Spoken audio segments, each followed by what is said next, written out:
cold plunges, saunas, massage guns, cupping, breathing classes, taping. I would call that masking, putting a sticking plaster over it. You're not working with like the natural process of recovery and understanding your own body's ability to recover, which is developing training maturity, creating a clear path for volume, intensity, frequency, alongside sleep, nutrition, hydration. Everything else around it is pretty much noise. Yeah.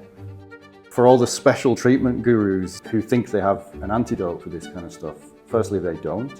And secondly, they're being sucked in by their own bias to suit their own narrative, whether or not they're selling something, or they have anecdotal experience that it's really working for them. Yeah. It's not necessarily working for everybody else. Before you start worrying about supplements, gadgets, and Instagram workouts, you need to understand three things: how much you train, how often, and how hard. So we're talking about intensity, volume, and frequency. And joining me is Ian. He's a coach, educator, and our go-to exercise science specialist.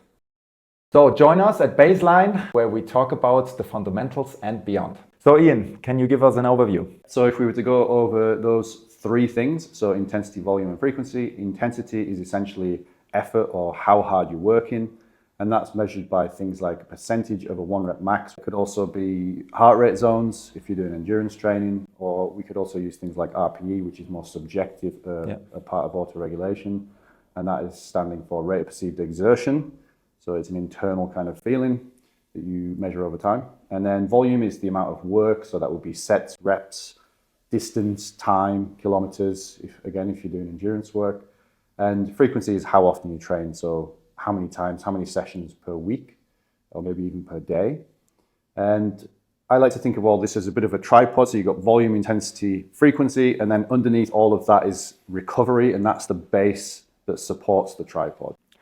Okay, that sounds like a simple model, but the fitness industry, I have the feeling fitness industry meshed everything together, and we took out a lot of the pros world, so to say, like the training of the professional athletes. It's like you see someone that's doing a 1 rep max deadlift, sled push, plyometric work, and a Metcon workout, everything in one session.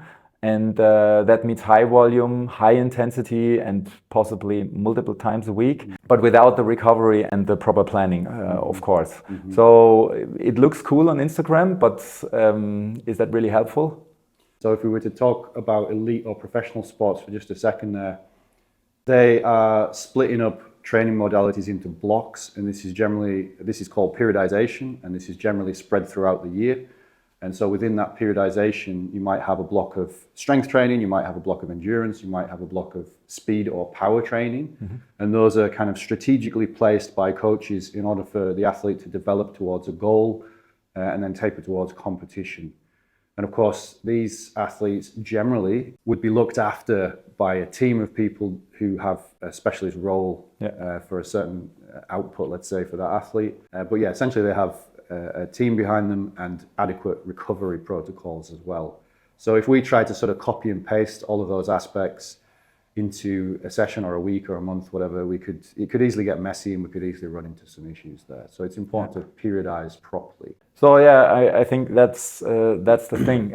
In fitness industry, we take out the strength work from a powerlifting program, then like the max effort workouts from a CrossFitter, and then ice bath from an elite athlete. And we pull everything out of context without the structure and the recovery protocols that makes them work. So if you're not a full-time athlete, like how should you think about training? I mean, the World Health Organization, they recommend 150 to 300 minutes of aerobic exercise, then 75 to 150 minutes of vigorous exercise, and 2 sessions of strength training per week. That seems very different to a pro athlete's protocol, right? Yeah, I mean, I think what the WHO is recommending there is more about health and longevity. There's that buzzword. And this is, health over performance, let's say. So it's being fit until you're 80 and having a more sustainable progress over time with a little bit of structure to run alongside your normal life, I think. And yeah, what I always hear is the more the better. That would be the conclusion that I pull out of that. And the people ask, can I can I just do more of everything?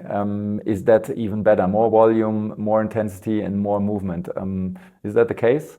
It's a common trap, and I think beginners who get hooked on that early progress, they'll see a lot of gains early on as their system aligns itself with whatever it might be, the environmental or exercise constraints of the situation. They start to realize that, if they haven't trained before, they start to see progress, whether it be weight loss or muscle or strength gain. And so they want more of it. So this is quite a common thing that happens. What can happen, it's not in every case, but if it's not managed effectively, they can run into a wall or they can hit a plateau, potentially get injured or even burn out. So that is kind of another reason why managing volume, intensity, frequency is important, and having some kind of guidance so that people are not overdoing it. They could have more of a sustainable approach going forward. So would you say that periodization is something for someone that has a life, a stressy life, a family, and a lot of things going on in their lives? Why can we just say, I don't care, I just want to move? Yeah, I think you can, and I think a lot of people do. But I would also argue that a lot of people are using periodization without even realizing it. So they might be going to the gym, a commercial gym, or they might be going to some kind of class training whereby they're developing from one week to the next and seeing progress. So whether the coach is keeping track or whether they're keeping track themselves, either the fitness is increasing or the strength is increasing. Mm-hmm. So that must mean that they are progressively adding something to that modality from one week to the next, mm-hmm. from 1 month to the next. Unless you're just literally lifting the same weight for the same reps all the time, then you are adding a form of periodization. So this will be like duh to most people who kind of understand these concepts, but a lot of people are not really paying adequate attention to what they're doing from 1 week to the next. In some respects, maybe you don't need to, but I do think that if you have some vague idea of what's going on, you know when to step on and off the gas, because you could run into that issue where you're not doing enough, or maybe you're even doing too much. So we learned that periodization can make sense for everyone, more or less, in any way. Then let's jump back to your model of the 3 pillars, and let's jump to the first one, which is intensity. Intensity, people get always confused with intensity because they don't know the exact definition. Is it a high heart rate? Is it a high weight on the bar? What is it really? Can you elaborate on that? So simply put, it is effort. So how close you are to your limit, how hard your body is working. And again, we use those tools to kind of measure that, to get either objective or subjective feedback, as mentioned before, RPE, heart rate, and so on. Going back to the beginner aspect, they may not have an adequate understanding of how to sort of measure intensity, whether it's picking up a weight or whether it's working out hard with a high heart rate. And this is where kind of they need time to develop awareness. Good coaching will help this.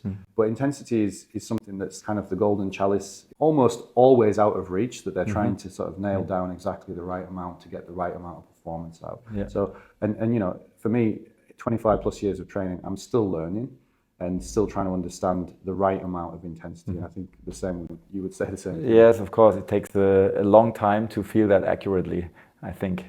So that's about the intensity. Now to the second pillar, volume. Volume, I understand as total amount of work, but people still get confused with it because they confuse it with intensity.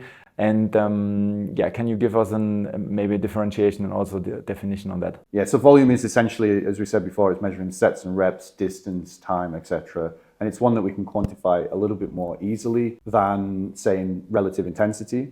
And so an easy way to look at it is in kind of things like hypertrophy, or if it's running, then it's kind of distance, the amount of volume you do per week, the volume of training.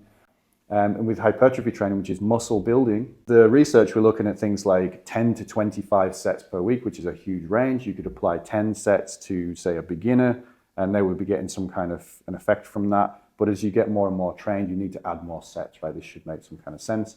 But it's a huge number, and knowing where you fit and how much you should do for a specific muscle group per week, so 10 to 25 sets per muscle group per week, can be really difficult, because you also do exercises that co-contract different muscle groups. And so you might say, right, I'm hitting my glutes 25 times, and it's obviously not going to be this precise, but you run into an issue where you start contracting other muscle groups and then overtrain the specific one that you've added 25 sets to. Now, overtraining may or may not be a problem at different time points, but it certainly does need some kind of careful management and feedback the further you dig into understanding the training volume that you're applying.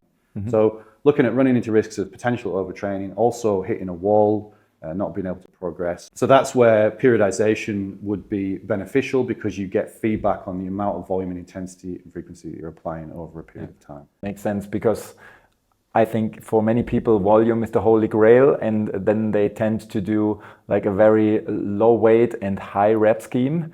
And yes, I mean, I hear that a lot also from doctors and many people. So stay away from the heavy weights, that is too dangerous, and rather do a high volume with low weights. Is that a way to go? It's an interesting discussion point, because something is better than nothing. If you're, it's relative to the situation or the individual. If you're sitting around doing no work, then getting up and walking around is a good idea. And then, every sort of step all the way up to lifting some weights beyond that. And low effort can mean kind of no progress over a specific amount of time. So you're just lifting the same weight and the same reps and the same sets every single session. Yeah, sure. At some point, motivation is going to kill any kind of progress that you're going to get, and you're not going to get progress from that. It will stall. And so that's where we need to obviously add this progressive overload model in whatever way. With regards to intensity being bad for you, and there's some old school thought process. Lifting heavy weights is bad for your joints, or you're going to break or rupture something, which is true if you haven't built that cushion of capacity that we talked about earlier. So again, having some understanding of how much you're lifting over time, and then you can progressively add intensity to that. Why should you do that? Well, obviously for progress and motivation. Do you need to go for a 1 rep max, lifting the maximal weight you can? No, obviously not, unless you really want to, or it's competitive. Increasing bone density, tendon resilience, some form of intensity that's beyond just even maintenance and muscle building is really important. So that is going into lower reps and higher loads periodically throughout the year, relative to your capabilities, certainly. Avoid the kind of the fear of intensity, but also avoid ego lifting and try and hit that sweet spot and increase it over time. I think it's really important. That sounds like it checks a lot of boxes of the longevity plan. Yeah, it does. Yeah. Okay, then let's come to the third pillar, which is frequency. Yes, that's a simple question. Is the magic formula of 3 times a week still a thing? Is there some truth to it, and why is it so common? So there's no magic formula here. I think it's just more practical. I think 3 sessions a week works for a lot of people. It gives you enough time to recover between, and recovery is key there, right? So if recovery is the base of the tripod, volume, intensity, and then frequency, the frequency is going to be dictated by how well you're recovering from those other 2 aspects. Obviously, lifestyle, kids, family, work, all the rest of it is going to change over time. So the amount of recovery based on stress. So you have to sort of try to balance all of those things to bring it back to baseline. Yeah. So it is essentially about how well you recover in terms of how often you're training. If we were to quickly look back at elite or professional sports again, their frequency is heavily governed by competition or competitive phases, and they'll fit in training as and where. And that could be obviously a lot more than 3 sessions per week. For the most part, 2 to 3 sessions per week, and you'll mix endurance and strength sessions within that. So that means only train as often as you can recover from. Exactly. If you're really sore, does it make sense to go back to the gym? Probably not. Maybe give it another 12 to 24 hours. Yes. Which brings us to the baseline of these 3 pillars, which is recovery, is the base of all the training modalities, as I understood. And so let's say we have a pro athlete that has everything dialed in. Nutritionists, they have the physiotherapists, they have their saunas and the cryo chambers, and they use all of it, and they obviously have also the time and the resources, financial resources for it, and can optimize every part of it. So, but for the rest of us that have a family and a stressy life, and of course a job that takes the whole day, I can feel that this could be an overwhelming checklist of all that, sleep more, eat better, the cold plunge supplements, meditate, journaling. So it's like, what actually matters and where do I spend my time in? Can you? It's probably going to be pretty obvious what we're saying here, that sleep, nutrition, hydration are the key aspects of what's really, really important. So enough sleep, 7 to 9 hours, not 79 hours, but 7 to 9 hours. Yeah. 9 hours would be ideal, but I think for the most part, it's not realistic for most people. Nutrition, a balanced diet, not avoiding too many things or getting too worried about things that might be causing problems where they're not. Get into that another time. Hydration, again, making sure that you drink enough and often. And once you've got those basics covered, there are other aspects that you can add that they're probably unnecessary for the most part. If you have a deficit in something, then that could be another reason to maybe look into supplementing. When it comes to other aspects on the list, such as cold plunges, saunas, massage guns, cupping, breathing classes, taping, etc., I would call that masking. And so by masking, what I mean is putting a sticking plaster over it or taking an ibuprofen in a way that you're not working with like the natural process of recovery and understanding your own body's ability to recover, which is developing training maturity, and creating a clear path for volume, intensity, frequency to do, its thing alongside sleep, nutrition, hydration. Everything else around it is pretty much noise. Yeah. For all the special treatment gurus who think they have an antidote for this kind of stuff, firstly, they don't. And secondly, they're being sucked in by their own bias to suit their own narrative, whether or not they're selling something or they have an anecdotal experience that it's really working for them. Yeah. It's not necessarily working for everybody else. Understanding that those things are just kind of a temporary relief is really, really important versus actually having some effect on what's going on, because certainly most of the research doesn't back that up. I know that could offend certain individuals. And we talk about what you said initially, which is that an athlete might use modalities, and that could be compression boots or taping, needles, ice baths, and so on, in between competitive phases. That is perhaps like a calculated risk that they're taking, them or their coach. They may have some understanding that it's not really having a long-term effect, but they are looking for a short-term win in order to get a medal or in order to win a prize. That's a very different situation. They're not being shined by clever marketing, or maybe they are to some extent, depending on the athletes. It's just been taken out of context and sold to the fitness industry. People are being sucked in by that. Yeah, definitely. Yes, the Olympic athletes, for example, that has a GPS, or the footballer that has a GPS tracker, or I see professional CrossFit athletes, they have a Whoop band.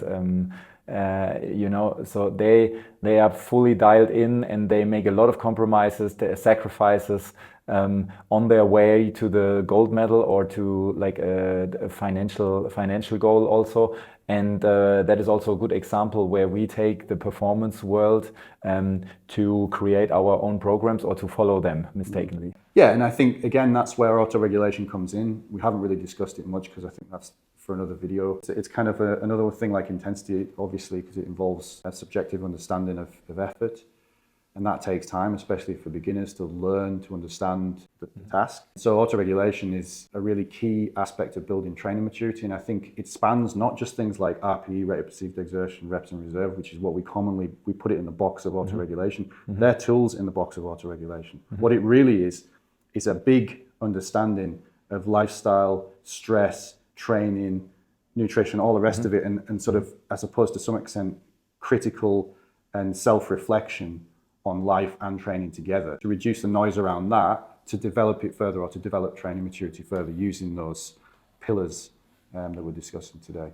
Okay, that was a lot of theory, so let's get a little bit more practical. Okay, what should a beginner, intermediate or advanced lifter do with this information? Basics for a beginner would be understanding the task constraints, so understand the exercise itself a little bit. I think, people can be lazy with that, and that's fine, but if you understand why you're doing a certain exercise, it makes a lot more sense because you're going to be doing that exercise for a long time throughout your life. Yeah. So, but essentially training a couple of times a week, 2 to 3 times a week, not going all in from the start, giving yourself room to grow, not scraping the bucket from the very beginning, 2 to 3, and focus on technique, things like range of motion, getting the exercise right, judging the volume, judging the intensity. Yeah. Moving into intermediate, I think, using a little bit more structure, kind of tracking volume and intensity, trying to think a little bit deeper about autoregulation. And by deeper, I just mean, again, a bit more reflection on all of the aspects that surround training. And then advanced, again, however many years that takes, depending on how deep you go into it, monitoring your fatigue a bit more, and there's lots and lots of different ways to do that. I think there are people who are beginners who are monitoring fatigue with smartwatches and things already, right? Or not even training and monitoring that. So that's another aspect. Again, you know, there's the sort of a whole internal, external thing going on there. As you get more advanced, as you train more, the effects of training get less and less, or they get more and more diminished over time. And that's why you shouldn't go all in from the beginning, and certainly in the intermediate phase. It's just a little bit more focused and smarter training the longer you go through your whole sort of training maturity or through your life of training, let's say. Hopefully that makes sense. Of course, yes. I mean, we could talk for hours about that, going into detail more, but we have only skimmed the surface here. But we wanted to start with something very simple that is not too heavy, but still relatable. There is so much noise out there, and yes, but in the end, it really comes down, I think, when I summarize that quickly, learn how your body works, in every different aspect. Will it be the training effect or your recovery when you can train again? Train smarter, not harder. So it should build you, not break you. Yes, exactly. Another one. And recover well, and give your body really the time to recover, and don't try to take any shortcuts, and then adjust over time. The body will adapt, and you can adjust your training program accordingly. So in the end, I think the quote or line should be we don't have to copy professional athletes with our programs. We just need a smart structure and a program that works for us individually. Absolutely. Right? Yep. Good. Then let's wrap it up. Yes. And let us know whether we should dig a little bit deeper into any of these topics. With this, we leave you for today, and we see you soon in the next episode of Baseline. Bye-bye. Thank you.